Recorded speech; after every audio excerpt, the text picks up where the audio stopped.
নবীজির স্ত্রী যদি মা হয় তাহলে নবীজির মেয়েরা কিভাবে মা হতে পারে? আমাদের দেশে অনেকে অজ্ঞানতাবশত বলে মা ফাতেমা।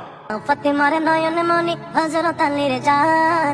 নবীজির স্ত্রীগণ আমাদের মা, উম্মাহাতুল মুমিনিন। নবীজির মেয়েরা কি তাহলে মা হবেন? তাদেরকে কি আমরা মা বলবো? আর নবীজি কি আজান দিয়েছেন কখনো?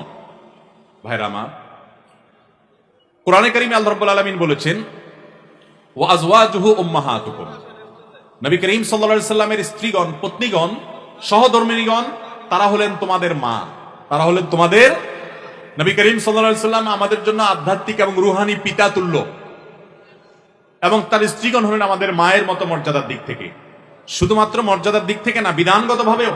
এই জন্য নবী করিম সাল্লাল্লাহু আলাইহি সাল্লামের ওয়াফাতের পর তার স্ত্রীদেরকে কোনো উম্মত বিবাহ করা জায়েজ নাই, হারাম, যেহেতু মা হিসেবে আল্লাহ তাআলা কোরআনে ঘোষণা দিয়েছেন। এই জন্য নবী সাল্লাল্লাহু আলাইহি সাল্লামের ওয়াফাতের পর তার কোনো স্ত্রীকে পৃথিবীতে কোনো পুরুষ বিবাহ করে নাই। কিন্তু তাই বলে নবীজির স্ত্রী যদি মা হয় তাহলে নবীজির মেয়েরা কিভাবে মা হতে পারে? আমাদের দেশে অনেকে অজ্ঞানতাবশত বলে মা ফাতেমা। বলে কি বলে না?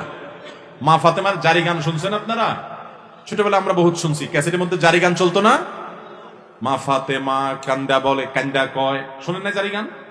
আরে ভাই, মা যদি আয়েশা হয়, মা যদি খাদিজা হয়, তাহলে তার মেয়ে আবার মা হয় কিভাবে? এটা অজ্ঞানতা, এটা ভুল, আমরা না জেনে এটা বলি। নবী সাল্লাল্লাহু আলাইহি সাল্লামের মেয়ে, তারা আমাদের বোন, তারা আমাদের মা নন, আমাদের মা হলেন তার স্ত্রীগণ। অতএব আমরা এই ভুলটাকে কারেকশন করবো। আর দ্বিতীয়ত আরেকটা প্রশ্ন আপনি করেছেন যে নবী সাল্লাল্লাহু আলাইহি সাল্লাম কখনো আজান দিয়েছেন কিনা। আমার জানা মতে তিনি আজান দেননি, কখনো আজান দিয়েছেন এমনটি আমি জানি না। তবে এটার মানে এই নয় যে আজান দেওয়ার ফজিলত নাই। নবী সাল্লাল্লাহু আলাইহি সাল্লাম আজান দেওয়ার বহু ফজিলত বর্ণনা করেছেন। দুনিয়াতে যারা শুধু আল্লাহকে খুশি করার জন্য আজান দিবে, মর্যাদা জানেন? কিয়ামতের ময়দানে তাদের ঘাড়গুলো অনেক লম্বা থাকবে। আপনি বলবেন ঘাড় লম্বা থাকলে তো দেখতে খারাপ দেখা যাবে, কারণ ওটের মতো দেখা যাবে। না ভাই, এখানে ঘাড় লম্বা থাকবে মানে হলো সবার উপরে তার যে মর্যাদা, এটা বোঝা যাবে। কথা কি বুঝাতে পারছি ভাইরা আমার? বিশেষ করে আল্লাহকে খুশি করার জন্য যদি আজান দেয় কেউ একটা দীর্ঘ সময় পর্যন্ত, তার জন্য অফুরন্ত পুরস্কার ঘোষণা নবী সাল্লাল্লাহু আলাইহি ওয়াসাল্লাম দিয়েছেন। এই জন্য আজান দেওয়া অনেক ফজিলতপূর্ণ। আজানের সবচেয়ে বড় ফজিলত কি জানেন?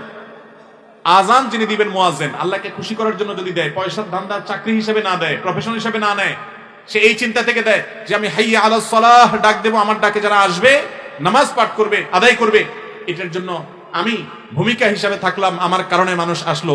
নবী সাল্লাল্লাহু আলাইহি ওয়াসাল্লাম বলেছেন, মুয়াজ্জিন যখন আজান দেয়, তার আজান শুনে যত মানুষ নামাজ পড়ে তাদের সবার সমপরিমাণ সওয়াব, তাদেরটা তো তারা পাবেই, মুয়াজ্জিন সাহেবকে আল্লাহ তাআলা দিবেন।